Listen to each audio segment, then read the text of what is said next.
Welcome to the Informed Pregnancy and Parenting Podcast. I'm your host, pregnancy-focused chiropractor, Dr. Elliot Berlin. My guest today is a marketing professional, documentary filmmaker, and a mom. And we're going to talk about her experience with severe hyperemesis gravidarum and her decision to create a film about it to help others know that they're not alone. Charlotte Howden, welcome to the podcast. Thank you for having me. I could not be more honored. I want to talk a lot about the condition and about the film and your experiences and what is being done and what can be done to help others. Let's start at the beginning. Where are you from? I'm from Hampshire in the UK, in England to be precise, from a small kind of rural county. So not a state like you have where you are, but similar, I suppose, but a lot smaller. So yeah, south coast of England. Is that where you're from originally? No, I was actually born in Lancashire, which is up north. So I'm living in the south, but was born up north. But I very much call myself a southerner now. I've been here since I was about 5. So the northern accent's gone. I'll go with it. You're a southerner in my book. Okay, and what kind of work do you do? Oh, gosh. So my career mostly has been in business and marketing. Early part of my career was performing and being very creative. So kind of all led me to where I am today, really, especially with what you've already mentioned in terms of producing documentaries. And a little update, I'm now the Chief Executive Officer of a charity in the UK called Pregnancy Sickness Support, which is a very recent appointment. Oh, wow. Congratulations. Thank you. It sounds like an appropriate match. It does. Yeah, I hope so, yeah. You used to perform, what kind of performing? Oh, started as most, I suppose, young girls did in those days with dance, so ballet, tap, dancing, modern, moved into acting, and then moved into singing and musicals. So yeah, pretty much always on the stage from a very young age. And why did you leave that? Good question. So I've always had 2 passions, really, performing, but I had a very legal and business mind. So I actually went to university to study law. I think there was a perception at the time that creative arts meant that you would be forever poor and you should go and get yourself, a real degree, as it were. Luckily, I think those times have changed. But yeah, when I was embarking on further education, that was kind of the route I took. And I thoroughly enjoyed studying law, but there's a difference between studying it and practicing it. So Yeah. You didn't like practicing it? No, I went to kind of go into that route and I thought, you know what, there's so many different areas of law, and the legal system in the UK is that you're either quite generic or you're very specialised. And the specialisms, kind of family law, conveyancing, business law, they were static for me. I wanted more of a variety. So after I finished university, I actually went back to my performance roots and worked on cruise ships. Okay. I got to pick your brain for some secrets to fighting seasickness at another time. Yeah. So performing on cruise ships, it's such an interesting journey because I think here people, I'm in Los Angeles in particular, people in aspiring entertainment careers do have like a little backup job, but usually it's waiting tables or doing massage. They don't usually go to law school. No, that's true.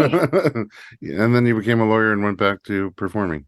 And then I did, yeah. How did that progress to where you are now, career-wise? Yeah, so I think for me, part of the performance and the legal-minded brain and business, etc., there was also underlying the fact that I wanted to have a family. And I think the life and environment of traveling the world when you're in your early 20s isn't necessarily geared up for family life. So I absolutely adore traveling, I think, and I would recommend to anyone, if you can get paid to travel as a job, it's like the best thing in the world. I went on world cruises. There's not many countries I haven't visited. So it gives you that extra dimension of when you go out into the world that you've actually experienced cultures, you've met people from different walks of life, which I think gives anyone a really great kind of basis to go off into the world. So yeah, but I ultimately left when I realized, like I said, I wasn't going to be able to have a family whilst traveling on cruise ships, and settled back in London. And that's when my marketing and business career kind of started. In terms of family, how did you meet your partner? So after all that traveling, I met my husband in a bar in Southampton. So for anyone who's watched the wonderful film with Kate Winslet and Leonardo DiCaprio, the film starts where the ship's leaving Southampton and there's a bar. And you can see a building in the film that says White Star. And we met in the bar called the White Star, which is Wow. where the film, yeah. So Even meeting your partner kind of went back to entertainment. absolutely, You can't yeah. get away So from it. can't get away from it. And it was, I suppose, nowadays the traditional way of meeting someone, just in a pub, in a bar. Is that the current way, or is No, I think that's yeah? Oh, the olden days. The olden days. Yeah, not to date you, but yeah, everything's online now. Yeah, everything's online. So yeah, Without a the kind of pint. old-fashioned way. Yeah, yeah, with a glass of wine and a pint of beer at the bar. And then did you guys move into a more committed relationship quickly? We did actually, yeah. So I wasn't exactly old. I was 27, but I suppose for some people that might be a later time of life to meet someone. And he was early to mid 30s. So yeah, it did go quite quickly. But he was, at the time, he was a professional sailor, so ex-Olympian. So he was really traveling still Oh, wow. around the world with sailing. And I was a little bit with my work with marketing and events and stuff. So yeah, it did move quite quickly, probably because absence makes the heart grow fonder, I think, Yeah, when people are away. it's so interesting. Okay, so the entertainment piece from meeting in that bar, and then back to the boats. Back to the boats. I mean, there's so many connection points here. Okay, and then children, was that a discussion that you had early on? Was there a plan for like, let's do this? Yeah, it was quite interesting actually. My partner then at the time, probably again because he was well traveled, was very kind of anti having children. He was very pessimistic of the outlook of our wonderful planet, climate change and political pressures and that kind of thing. So he was kind of against bringing anything into it. Oh, But it wow. didn't take me long to change his mind. How'd you go about doing that? Well, I said he has to. Works for me. All right, let's take a little break. When we come back, we'll talk about your pregnancy and your experiences that led you to make the film Sick about hyperemesis. We'll be right back.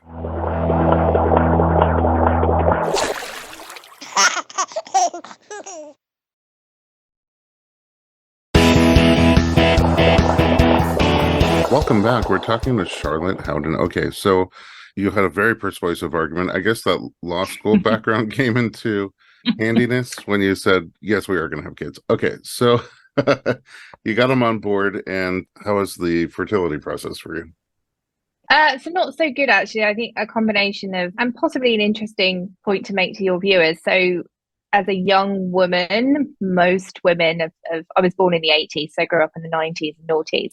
The first thing you do is you go on contraception, because what you absolutely don't want to do is have any children. And, it's not pushed on you or forced, but it's just kind of the done thing. And I've been on contraception for a very, very long time, over 10, 15 years. And funnily enough, when you've been telling your body not to do something, when you then want it to, it doesn't play ball. And that's effectively, I think, what happened with us. So it took a long time for things to get back to normal for my fertility. My partner obviously was away quite a lot. And again, conception isn't how perhaps the media portrays it. It doesn't just happen. You do have to plan things, and there are certain times when that works best. So yeah, it took us a year and a half to conceive, which I know actually from your background, you'll be able to confirm this. That's not unusual. However, I think when your peer group are all falling pregnant, within the first 2 months of trying, and you're not, it does take quite a heavy toll on that experience. And it certainly did for me, because I then went through tests just to make sure, and everything was fine. It just wasn't happening. I mean, were you on the pill? Yeah, so I was on the contraceptive pill, yeah. So after stopping the pill, did you go back to normal cycles? No, it took a very long time. Okay, so the combination maybe of not having normal cycles and having to work around a Olympic sailing schedule. Yes. Okay, but then the tests show everything's okay. Out of curiosity, were your cycles normal before you started the pill? Yeah, absolutely. So I think that very prolonged time. And also there's different types of contraception. So there's contraception which you take a break on. There's contraception that effectively stops you from ovulating. And I had never taken a break, and I didn't have periods for 15 years. So I think my expectation was quite high of how quickly it would all fall into place. And that's not the reality. But I didn't really think about it. Could be a whole new documentary, in fact. There is one. Yeah, The yes. business of birth control. But let's move past that for now. So once you finally got pregnant, I'm trying to picture the reaction to finding out that Mm. you had conceived. Do you know what? It was actually quite a strange one because I don't think either of us believed it. And it's a bit of a funny story because I had been testing for so long and expecting to be pregnant. I'd actually run out of pregnancy tests. But I, That's already so funny because usually people have like 12. yeah, so I was like, oh, I'm not going to get any more because I'm always disappointed. But I had ovulation tests left over. And I don't know if some people won't know this, but ovulation tests don't obviously show you when they're pregnant, but they will pick up a hormone and change color. So I was like, oh my gosh, it's saying I'm ovulating. I can't be ovulating because it's the wrong time of my cycle, but it was picking up the Ah, HCG hormone. oh. So I thought, this is really strange. I was starting to get really upset, thinking, this isn't the right time. How can I be ovulating? Anyway, bought a test and it was very, very faint. And my husband was like, no, I'm not believing it. And I was like, no, I don't believe it. And then the next test was a lot darker. So yeah, it wasn't the big excitement. I think when you've been trying to conceive for a while, you try not to get your expectations high. And then when it happens, it can be a bit of an anticlimax. But then not long after that, obviously, we were both incredibly elated and excited. And what were the first things you felt, like outside of the testing, in terms of pregnancy symptoms? Oh, so this is the irony, really. So I didn't actually have any, which was concerning, especially because it had taken us so long. Wasn't feeling any nausea, didn't have any sickness, just felt really, really normal. And it was almost like I was setting myself up for a fall by thinking everything was going to be normal, because then it quite quickly was not. What happened? What changed?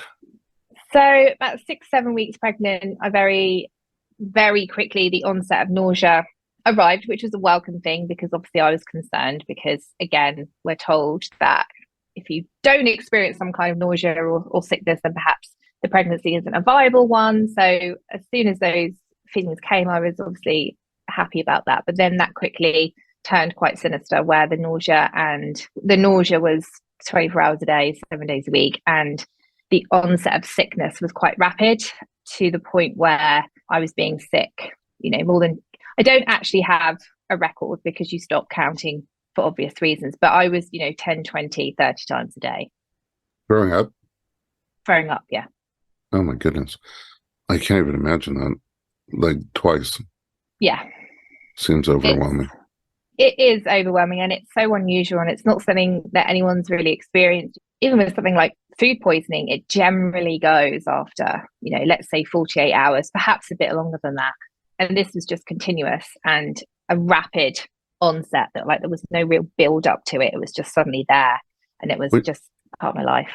when you say about 6 weeks, which counting are you talking about? Are you talking about from the last normal period, or you're talking Yes. so about Yes. 4 weeks after conception? Yeah. So yeah, 4 weeks after conception, 6 weeks since the first date of my last period. Yeah.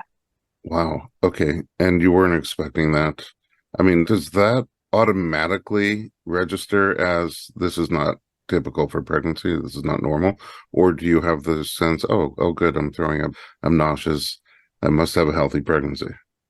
I think it's the latter until it gets so excessive, where I was vomiting, those 10, 20, 30 times a day. But when it's your first pregnancy, you don't really know what is normal and what isn't, if that makes sense, because you've never experienced it before. And the general narrative and, rhetoric around pregnancy sickness is that it will happen and it is normal and it will go at 12 weeks. And so you just kind of feel like you have to get on with it because that's the explanation and that's what everybody knows and no one says any different. But it's not normal to be sick that many times a day. A million questions shooting off in my head right now. At what point do you try to seek medical help?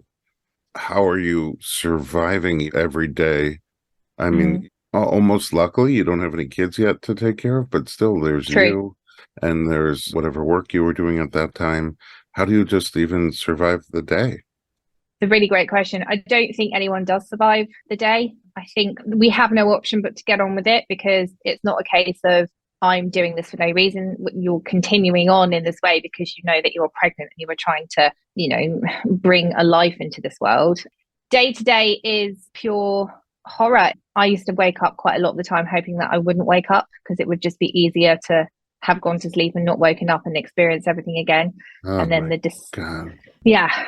And it was really difficult to explain because in hindsight now, it's so silly to think that I thought that this was normal, but it's literally what everyone tells you. Every woman has pregnancy sickness or morning sickness, which is the terrible term because it's not just in the morning. There's no help. There's no one saying any different. So it really affects your mental health because on one side, it's like, you know that this isn't right, but everyone is telling you that it's normal.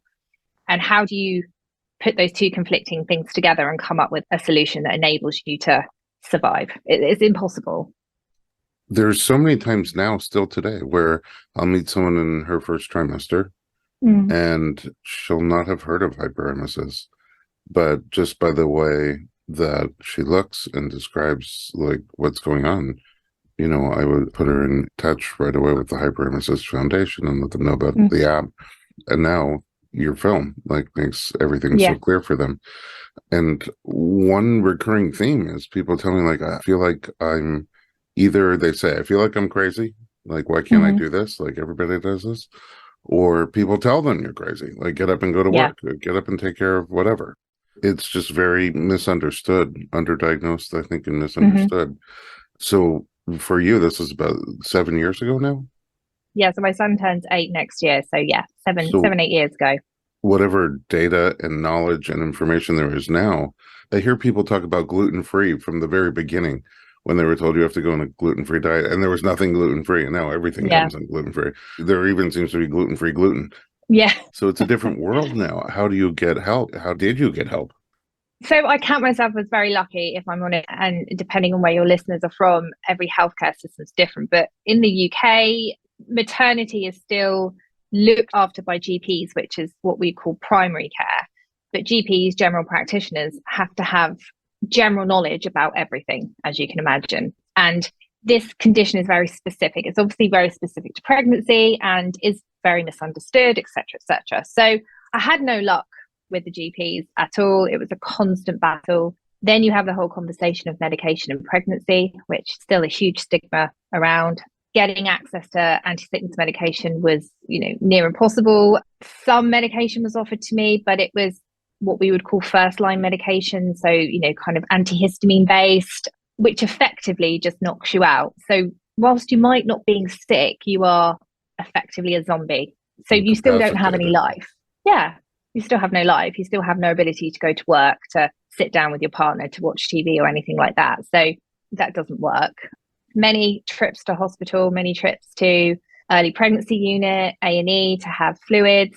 And then finally, a gynecologist saw me in an early pregnancy unit and I begged her, and I don't know if you have to trigger warning for this, but I was asking for a termination because I was like, I can't do this anymore.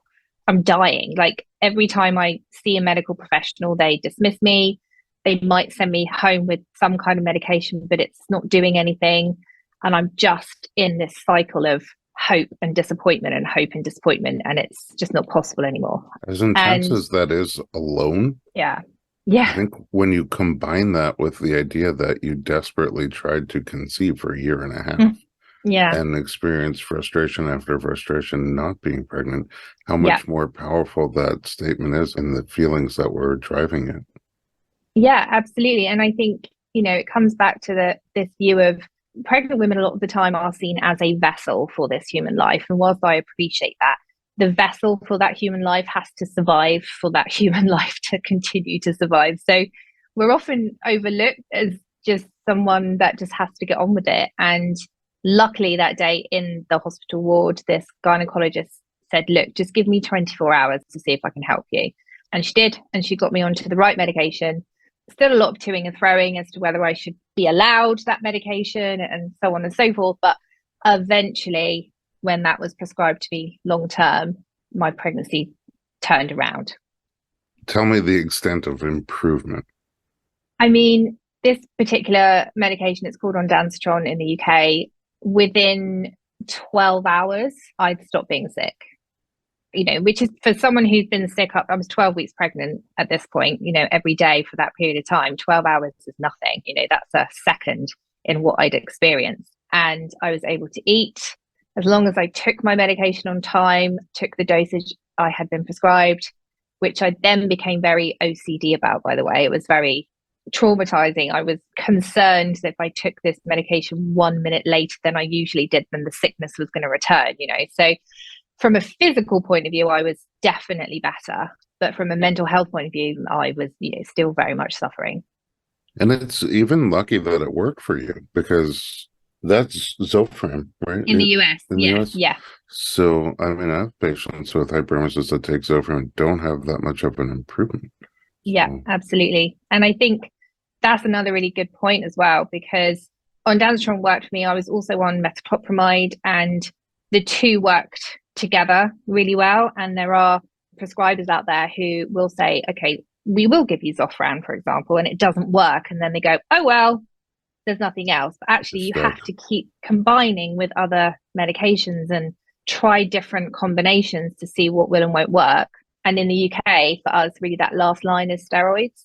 And women do find that that can really help when everything else hasn't. But again, there's women that are allergic to steroids. You know, every woman's going to be different. I could talk to you for hours. I just want to know like every detail. I mean, you hear people talk about hyperemesis sort of sufferers as like recovered victims, really, survivors. And you can hear why. Talking to you as openly as you are, you can hear why. The mental, physical, and spiritual toll that was taking on you. Let's take another break and find out how your birth went, and then also about the film. We'll be right back.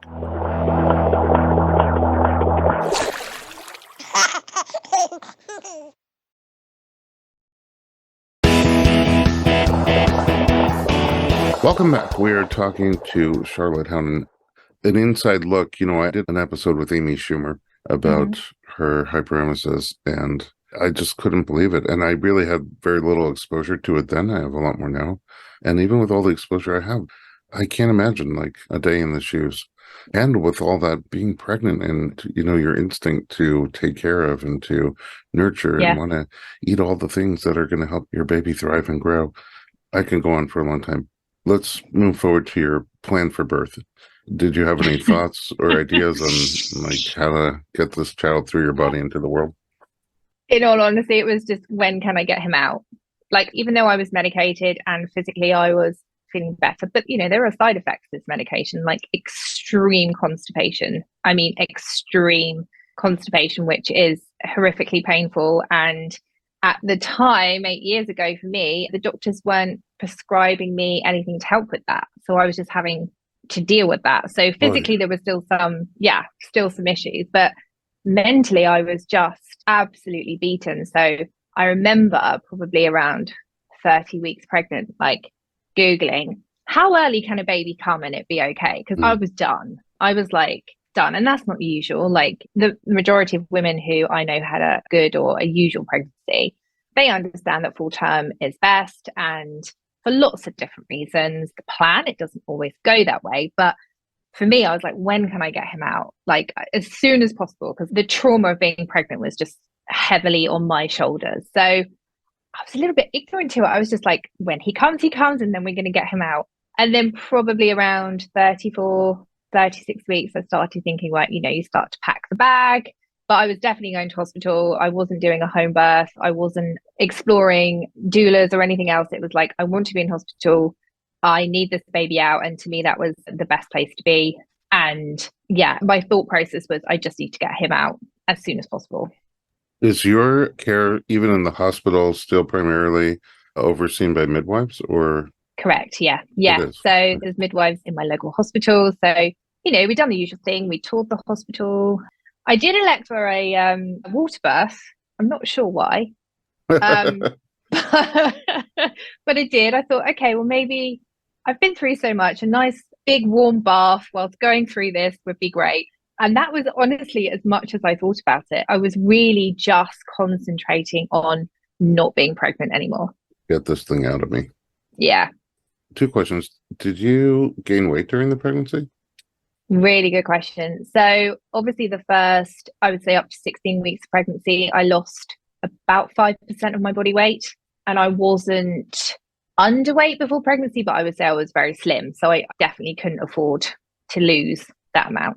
And what's interesting for some hyperemesis women is that once I then had the ability to eat again, I went the other way. I was binge eating because I was convinced that at any time, this ability to stomach and eat anything could be taken away from me.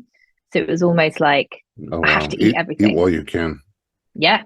So I probably gained about 20, 25 kilos, which for me personally was a lot, and added a bit more to my trauma of, I don't normally eat in that way. I've never looked at food and had to eat everything on my plate and, binge in that way. So yeah, to answer your question, in the second and third trimester, definitely.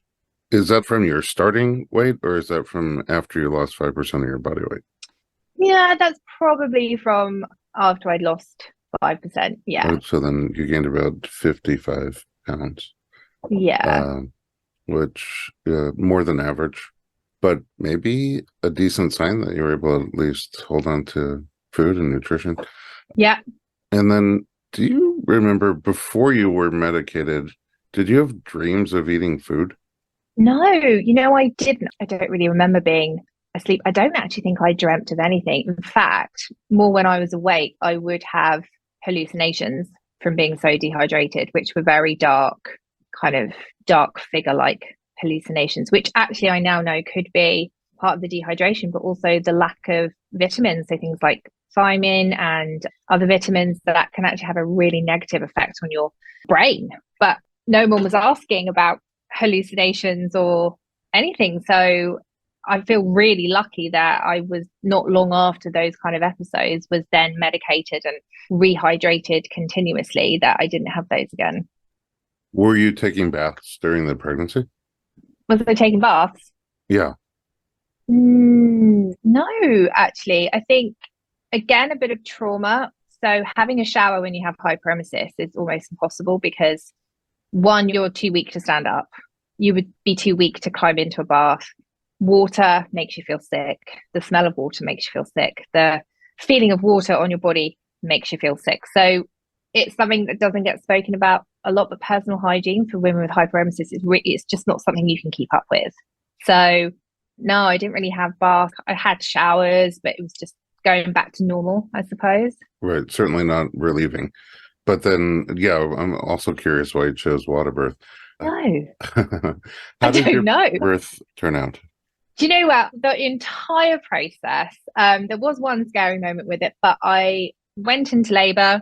My son I was 41 and a half weeks. So not only did he not come when I wanted him to, he was then later, shall we say, which was also traumatic. So I labored for about 4 or 5 hours without even realizing I was in labor, because I was like, he's just not coming.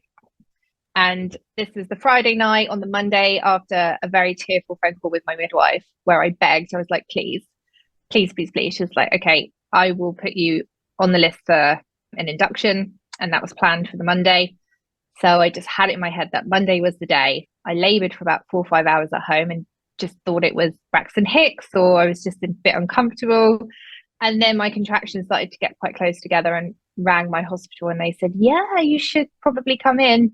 And I was 5-6 centimeters when I got to the hospital. Oh, wow. That's finally something that we do on the same metric. Yes, there you go.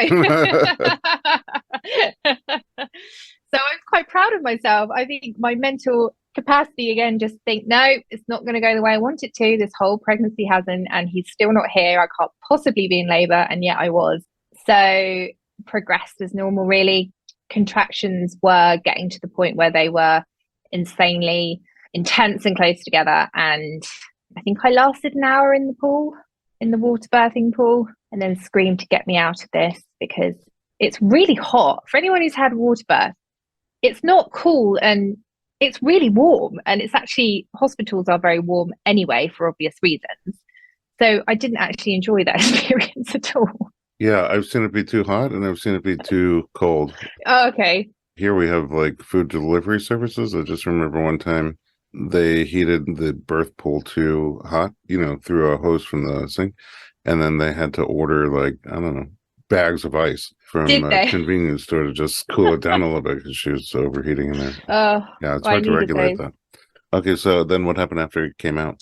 Yeah, so I came out and I was absolutely adamant that I was ready to push. And the midwife was like, no, you're only at, 7, 8 centimeters. But my contractions were incredibly intense and close together. So I elected then for an epidural, which I then received.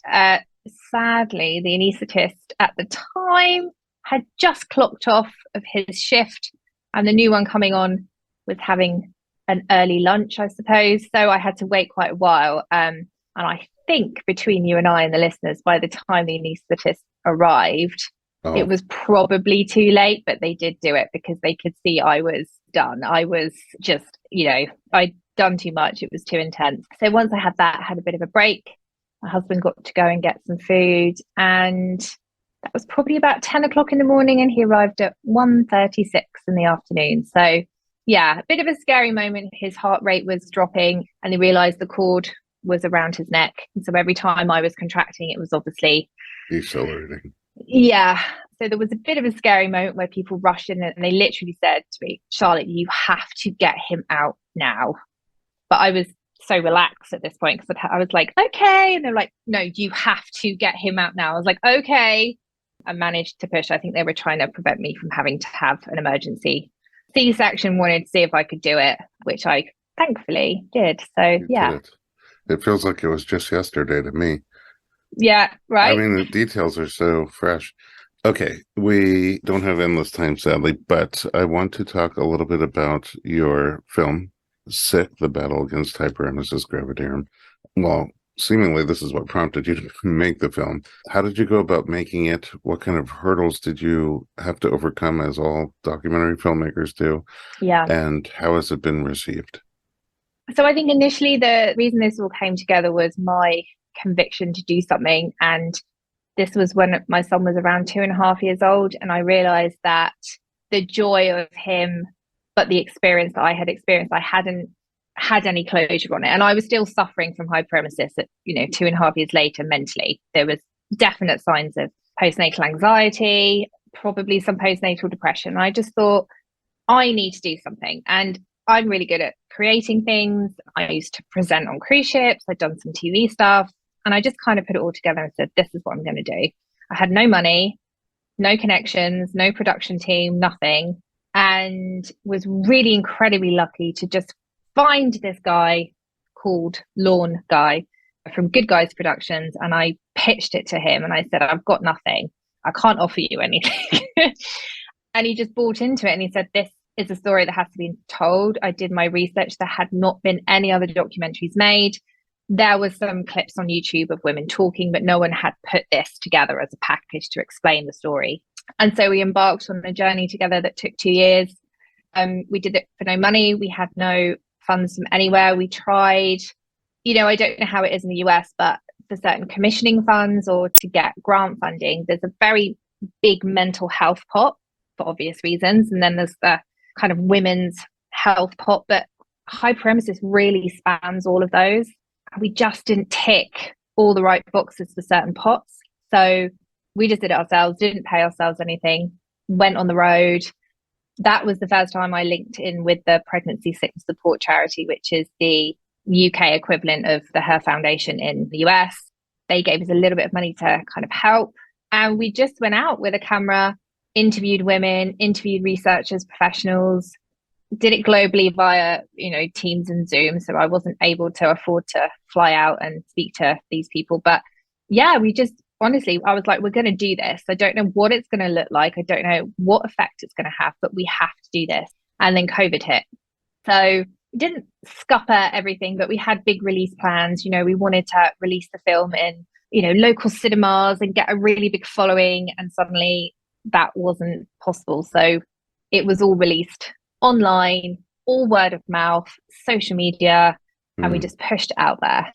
And then we managed to have the documentary available on Amazon Prime, which was great. Tried Netflix, but that was a bit harder. So we kind of ignored that. Translated it into 5 different languages. It just kind of took on, its own journey by itself, and we started to get opportunities which we didn't say no to, and media attention in the UK. So yeah, it was incredibly well received, and I think it still is the go-to film really for sufferers, researchers, healthcare professionals. It's out there, it's on your platform now, which is incredible. Like, it's accessible. Please just go and watch it and understand more about this condition.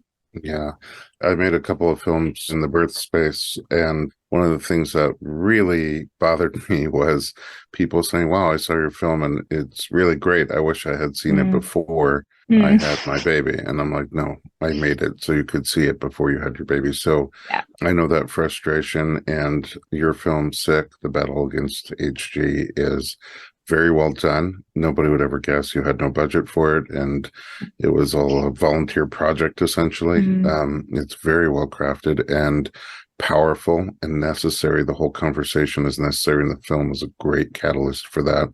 I think everybody should watch it. Not if you are a woman who thinks you have HG. Yes, of course, you're the bullseye, but everybody who knows somebody who will have a pregnancy, is pregnant, healthcare providers should watch it. And this should drive the conversation forward and fund more research, find more. I mean, we know more now than we did about what might be behind it, but we don't know enough, and we don't have the proper remedies yet.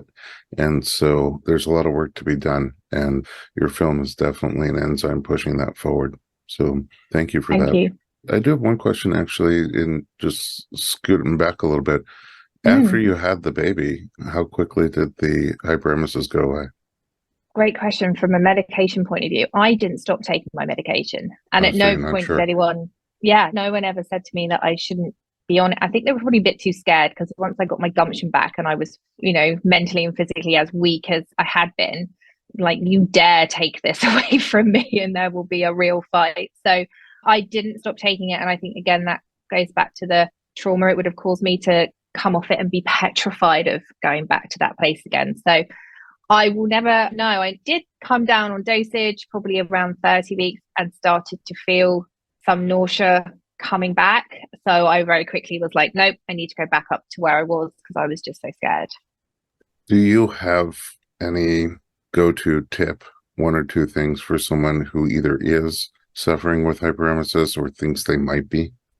Yeah, I mean, I think if you're suffering with something, which isn't usual. So please, top tip, listen to yourself, listen to your body. Don't be put off by media narratives, medical professionals. You are going to have to be your own kind of, and you're going to hate me for saying this, because I know doctors hate people self-diagnosing, but in this environment where it's so misunderstood and you're up against a lot, you might have to do that. And on the same thread of that, if you can find an advocate, it doesn't have to be your partner, because sometimes they're so involved in it that they too find it difficult to fight and stand up and say something. So a friend, a colleague, your mother, your sister, someone who will go to these appointments with you and say, no, that is not right. It's not usual. They need some help.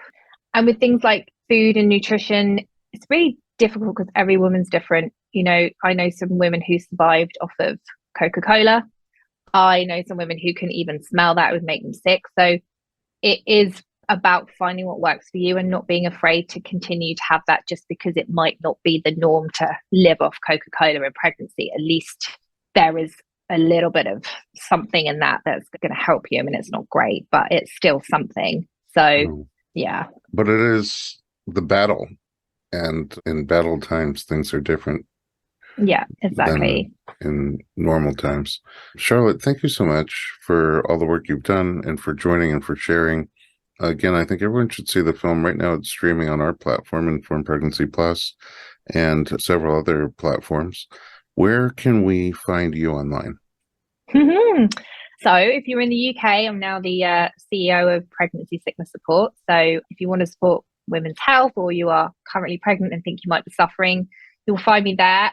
But I also have the Sick Film platforms as well on social media, on Instagram. So you'll be able to find me there, or just type in Charlotte Howden Sick and I tend to come up. I'm kind of known now as the Sick Lady, which is not really the best way to be known. but I'll take it. If it helps, if it attracts someone in that needs some support and they put my name in and the word sick and they find me, then that's absolutely fine. I mean, you are an excellent candidate and spokesperson for that role. Thank you. Taking something so dark and heavy and sharing the message and shining some positivity on it and hope for the future. Thank you again. Thank you so much. And at home, thanks for listening to the Informed Pregnancy podcast. For more pregnancy and parenting information, visit informedpregnancy.com, or for streaming films like Sick and others, visit informedpregnancy.tv, or find the Informed Pregnancy Plus app on Apple, Android, and Roku.